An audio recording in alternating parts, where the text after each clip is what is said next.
Hi guys, this is Alaya Jan and welcome back to my YouTube channel. So for today's video, ano nga ba yung magandang employer or ano nga ba yung magandang amo dito sa Hong Kong? So guys, meron kasing merong iba-ibang lahi ng mga amo dito sa Hong Kong. Merong Pilipina, American, Chinese, European, Indian, yan. So yan yung mga amo dito sa Hong Kong. Ang ano ngayon is ano nga ba yung pinaka magandang amo. So unang-una, ang medyo hayahay na amo is yung mga taga Europe, yung US, ayan. So ang mga puti kasi hindi sila ganun kahirap. Marami din naman na medyo salbahe pero mostly is makatao sila. Yun marami akong na maganda yung trato sa kanila ng katulong, maganda yung trato nila sa katulong. Katulad ng kaibigan ko na nasa Russia ngayon, yung amo niya is parang taga Swedish ba dati? Ayan, yung sahod niya is 8.5. Tapos labas siya kasi boarding house siya kasi yung kasama niya sa bahay na katulong, bida-bida, ayaw nang may kasama sa kwarto. Kaya kinuhaan siya ng amo niya ng boarding house or ng yung bed space sa ibang lugar. Ayan, so stay out siya. Yung sahod niya is 8.5, kasama na doon yung food allowance niya, pero pwede din siyang kumain sa mga pagkain doon sa bahay. Ang problema lang sa kanya yung kasama niya. Pero naka-renew siya, naka 2 years siya, kaso nung huli hindi niya na nakaya. Yung niya talaga yung problema, yung kasama niya. Alam niyo yung kasama niya, kayang gumastos ng buong sahod sa isang gastusan, ganun kagalante yung kasama niya na Pinay. Hindi iniisip na sayang pinapambili ng bag, ang mamahal ng bag niya, kasi iniisip niya forever na yung trabaho niya. Di ko lang alam ngayon kung nandun pa yung Pinay na yun, pero yun yung naging reason kaya nag-break yung kaibigan ko. Pero mabait yung kaibigan ko, wala kang masabi. Kaso nga lang, ginawan siya ng kwento. So, maganda yung mga puti. Halos yan yung mga target ng mga Filipino dito sa Hong Kong, yung makapagtrabaho sa puti na amo. Kasi kapag puti yung amo, okay lang kahit mag-short ka. Ayan, kahit anong gawin mo dyan sa buhay mo, kahit wala kang bra, walang problema. Parang walang mali siya sa kanila. Tapos, maluwag sila ba? Hindi katulad sa Chinese na kapag wala kang ginagawa, gusto may gawin ka parate. Tapos sa pagkain, okay sila. Tsaka yung day off mo, hindi mo na kailangan magtrabaho kapag day off mo. Parang sa kanila, maganda nga sa puti, pero may iba naman na yung kanya is pinapalinis siya parate. Parang grabe yung palinis sa kanya. Kahit yung gate is pinapapunasan. Sa Chinese naman, mostly is mga kuripot. Pero meron din namang hindi. Depende talaga sa amo. Wala yan sa lahi. Nasa ugali talaga. Tsaka kung paano sila pinalaki ng magulang nila. Kasi yung reason kaya ganyan yung ugali nila, dahil turo din ng magulang nila yan eh. Katulad ng amo ko, hindi naman dapat ganyan yan. Pero dahil tinraining siya ng nanay niya, ganyan yung ugali niya. Kung ano yung trato ng nanay niya sa katulong nila, ganun din yung trato ng mga anak niya sa mga katulong nila. Kaya wala ding nagtatagal na katulong sa mga anak niya. Sisihin yung nanay kasi yun yung nagtuturo. So, yung mga Chinese naman, mostly, kuripot sila, lalo sa pagkain. Kasi para sa kanila, mahal. Alam niyo yung iba, pag sila kumakain, kapag nasa table sila, tas kasama nila katulong, yung topic nila is kung gaano kamahal yung ulam, ganyan. Buti sa akin dito, wala akong pakialam sa ulam nila, kaya hindi nyo ako masisisi kung ano kinakain nyo dyan kayo kumakain. Iba yung pagkain ko kasi nga binibigay lang sa akin noodles lang, sardinas, tapos chicken wings. So, yun. Tsaka sa trabaho, guys, yun nga, may isang nag-comment dyan na subscriber ko. 17 hours yung duty kapag katulong ka. Pero sa kaibigan ko na puti, yung pasok niya is 6 a.m., uwi niya is 9. So, hindi ganun kabigat. Ayun nga lang, may Korean din pala na mga amo dito sa Hong Kong ha. Kaso yung nila is mahilig sila magpaluto-luto. Maraming mga side dish.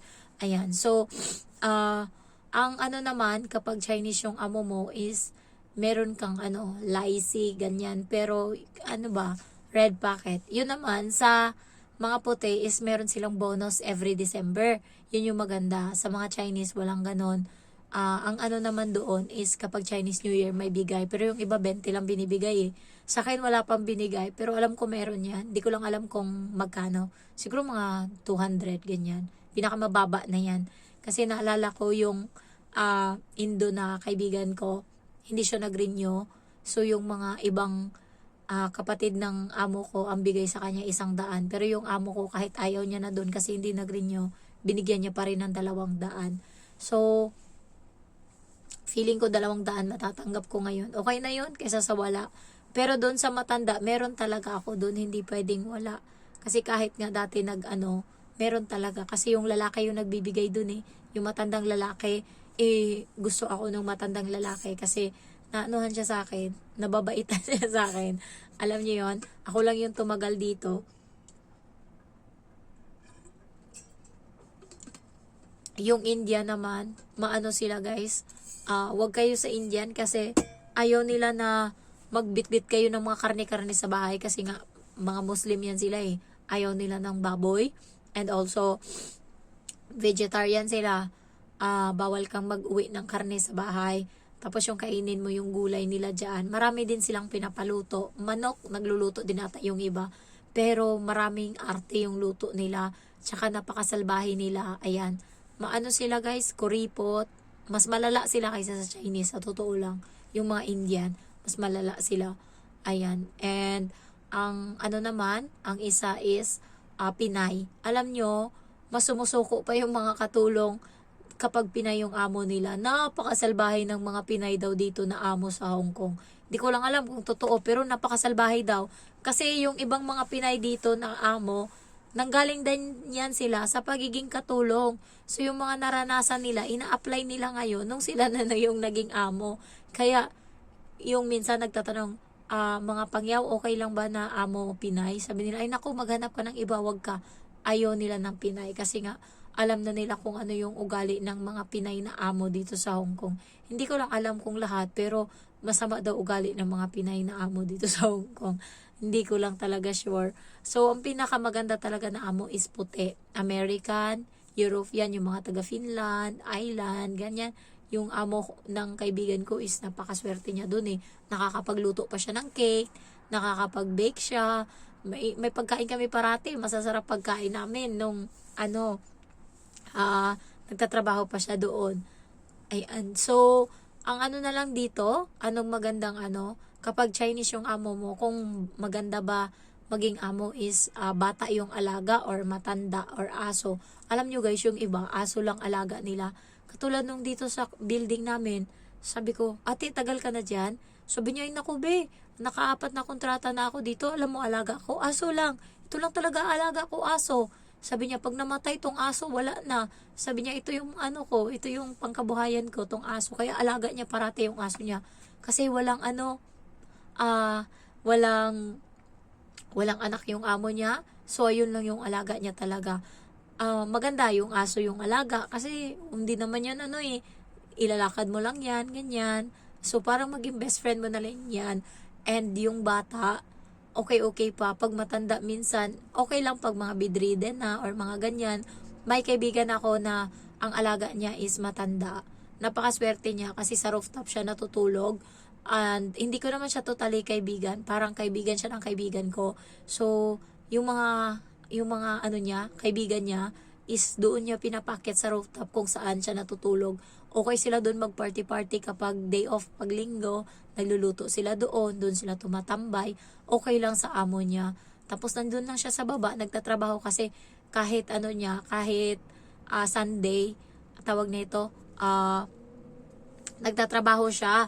So, mabait yung matanda.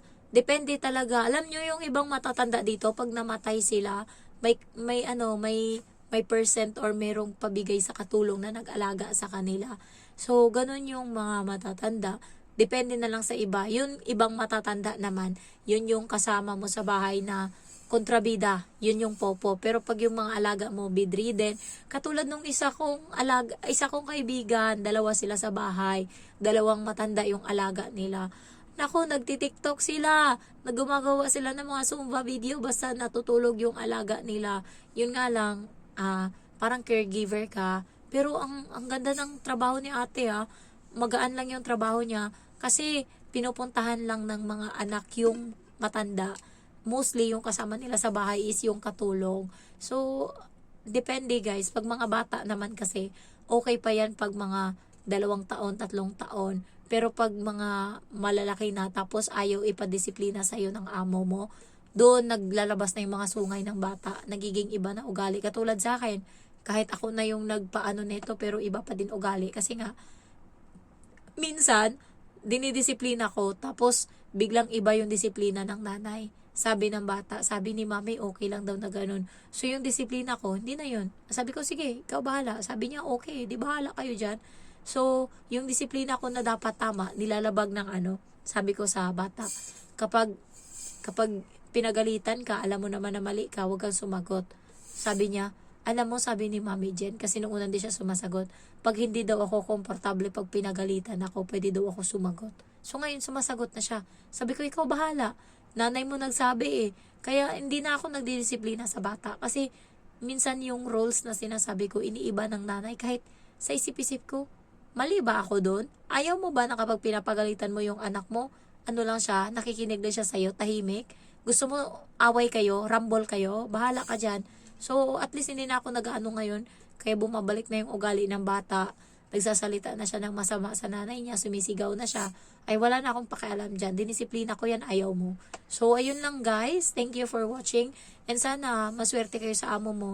Yung isang nag-comment dyan na atras abante daw siya. Urong-sulong daw siya kung mag-a-apply daw siya or hindi dito sa Hong Kong. Subukan nyo lang. Basta, baon nyo lang is positive. Kasi, kapag negative kayo dito pupunta, alam niyo yung puno kayo ng worry, ma-attract nyo kung ano yung ano nyo. Katulad ako, hindi naman nag-cheat yung boyfriend ko noon, pero nung nagpahula ako, sabi sa hula is, maghiwalay daw kami ng boyfriend ko, tapos magkakabalikan daw kami. So, ang ginawa ko, para matesting ko yung hula, hiniwalayan ko yung boyfriend ko. Kasi ang sabi sa hula, magkakabalikan kami. Yun yung pinangawakan ko, magkakabalikan kami. Hanggang sa hindi na kami nagkabalikan. Kaya, alam nyo, positive lang. Huwag nyong anuhin yung negative. Na-share ko lang yung about sa boyfriend ko. Kasi yun naman yan talaga yung dahilan kaya nakipag-break ako sa boyfriend ko. Kasi sabi ng manghula, magbalikan kami. So parang sabi ko, okay. So kung magkakabalikan kami, ibig sabihin, para talaga kami sa isa't isa. Kami yung yung soulmate. So hiniwalayan ko yung 5 years ko na boyfriend. Ang nangyari, hindi kami nagkabalikan. Hanggang sa tuluyan nang nawala, hanggang sa nagkaanak na siya sa iba. So, thankful na din ako kasi nangyari yun. May para pala talaga sa akin. So, ayun lang guys. Thank you for watching and I love you all. Bye-bye.